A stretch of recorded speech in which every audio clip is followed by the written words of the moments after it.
kapatid, nagbabalik na naman si Boss Lucio at nakita nyo naman doon sa ating malupit na intro sa thumbnail at sa title natin, another flagship mouse na naman yung i-discuss natin dito sa video na to. Ngayong third quarter ng 2022, sobrang dami ng mga mouse na naglalabasan sa market. Yung iba sobrang mamahal, yung iba naman sobrang mumura. Minsan bibili ka ng mahal pero hindi naman ganun ka full pack yung mga features na pwede mo makuha.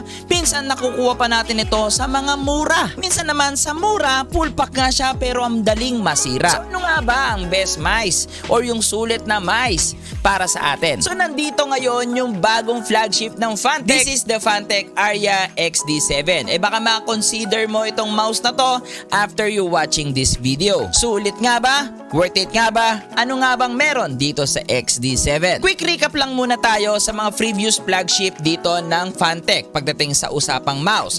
The XD5 is one of my favorite mouse at talagang napakasarap niyang gamitin, ergonomic features at yung kanyang gaming experience na nabibigay sa akin. Sobrang solid talaga nung previous model ng kanilang flagship. Ngayon may bago na naman at ito na nga ang XD7. So dito sa video na to, hindi na natin ito paliligoy-liguyin, yung tipong pahihirapan ko pa kayo sa mga technical word, yung tipong mapapagoogle ka pa, ano ba sinasabi ni Boss Lucio? So wala nang ganun-ganon. Rerektahin ko na kayo kung ano yung mga dapat ninyong malaman pagdating sa isang mouse at kung ano nga ba yung dapat ninyong bilhin pagdating sa isang mouse. So sa mga gustong bilhin ito guys, nandyan sa description box yung link para hindi na kayo maligaw sa kanilang Shopee and Lazada Mall. Depende na lang sa inyo kung saan kayo preferred na bumili or yung komportable kayong bilhin. So hindi na natin to ilalagay sa dulo ng video. Magkano nga ba tong XD7 ngayon?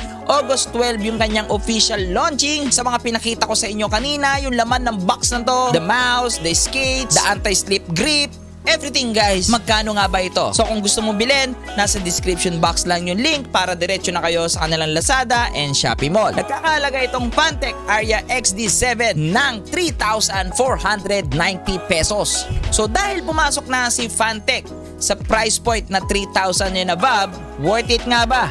Solid nga ba? Okay nga ba? So yan yung mga tanong sa atin. So ngayon, umpisa na natin dito sa kanyang build and quality. Kapansin-pansin dito kaagad yung kanyang egg-shaped features. Nakita na natin ito sa Razer Orochi V2 at sa Logitech G304. Sobrang bumenta yung mouse na yan dahil sa kanyang shape. Dahil nga mapatid natin, lightweight na, napakasarap pang hawakan. Pero mas maganda yung innovation na ginawa dito ng Phanteks Aria XD7.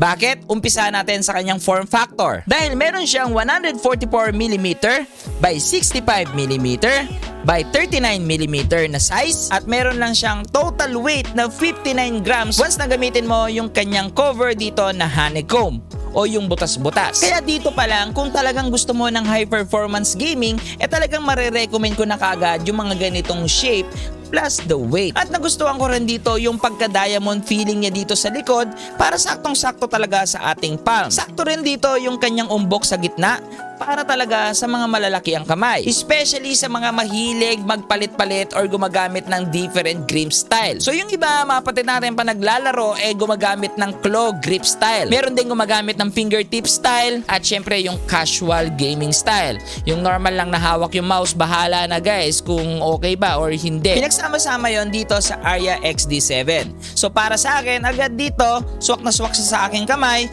Kaya dito mapatid natin, masasabi ko talagang pwede itong gamitin for competitive level. Siyempre, hindi pa rin tinanggal dito ni Phanteks yung kanyang tri-mode connection. Meron itong 2.4 GHz dongle connection, wired connection, at yung Bluetooth connection. So, hindi ka mapoproblema kahit ano pang platform ang paggagamitan mo sa kanya. Kung gagamit ka ng Mac OS, pwede rin, or ng mga ibang gadgets, pwede. At ang pinamaganda doon guys, it's plug and play siya sa lahat ng mga platform. Sa likod, makikita natin dito na may dalawang button. Ito yung kanyang Bluetooth pairing at yung DPI changer. So, speaking of DPI, Phanteks Aria XD7 is equipped ng Pixar 3395 sensor na pwedeng umabot hanggang 26,000 DPI. Grabe, ang taas ng sensor nitong Aria XD7 na normally nakikita natin sa mga high-end peripherals. Isa sa nagustuhan ko dito sa XD7 na to, it's yung kanyang TTC Gold Encoder para dito sa kanyang scroll wheel. Grabe, napaka-tactile,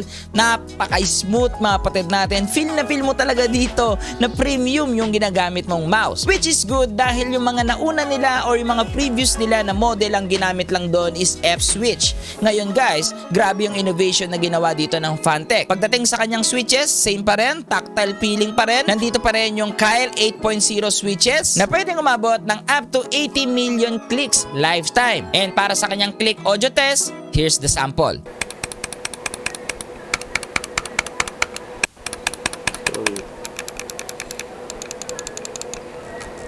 So dahil wireless ito, meron itong battery sa loob. So yung battery nito, same pa rin sa mga naunang previous model nila, meron itong 3000 mAh na pwedeng umabot ng 40 hours na playing time at meron naman itong charging time ng 2 hours more or less. At yung ginamit nilang battery dito guys is sobrang lightweight din, kaya talaga guys, nagkaroon lang talaga to ng overall na 59 grams. Isa sa interesting dito sa Aria XD7 ay yung kanyang PTFE skates. Normally lahat naman ng mouse ay merong PTFE skates. Pero ano nga ba yung sinasabi ni Boss Lucio na kakaiba dito? Dahil ito ay merong collaboration sa Tiger Esports Mouse Fit. At ang maganda dito guys, nakakat na to para sa XD7. So meron ka ng extra mouse PTFE skates kung gusto mo talaga ng competitive level. Dito talaga guys, hindi ka na mabibitin. Actually dito pa lang sa stock niya or dito sa kanyang default, sobrang smooth na niyang gamitin para sa isang FPS game. Hindi na ako nabibitin dito actually, okay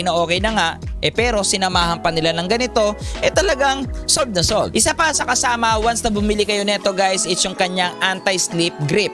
Normally sa ibang mouse, bibili nyo pa yan ng bukod o the aftermarket. Pero dito, kasama na rin siya, 3,490 pesos. Isa pa sa pwede mo makuha dito sa Aria XD7 is yung kanyang dedicated software para mas makalikot mo or magamit mo yung kanyang full features. So dito mga kapatid, kita nyo naman, nandito yung branding ng Aria guys, napakaganda. So dito, key settings, syempre para sa mga different mouse, pwede nyo palit-palitan dito yung buttons at meron siyang debounce settings. Dito pa lang nabilib na kaagad ako dahil normally nakikita lang yan sa mga high-end mice. So dito sa other part mga kapatid, may DPI settings at meron siyang different color na makikita nyo sa ibabaw ng mouse guys kung anong DPI yung inyong ginagamit. Meron din siya ditong LOD or the level of details, 1mm or 2mm.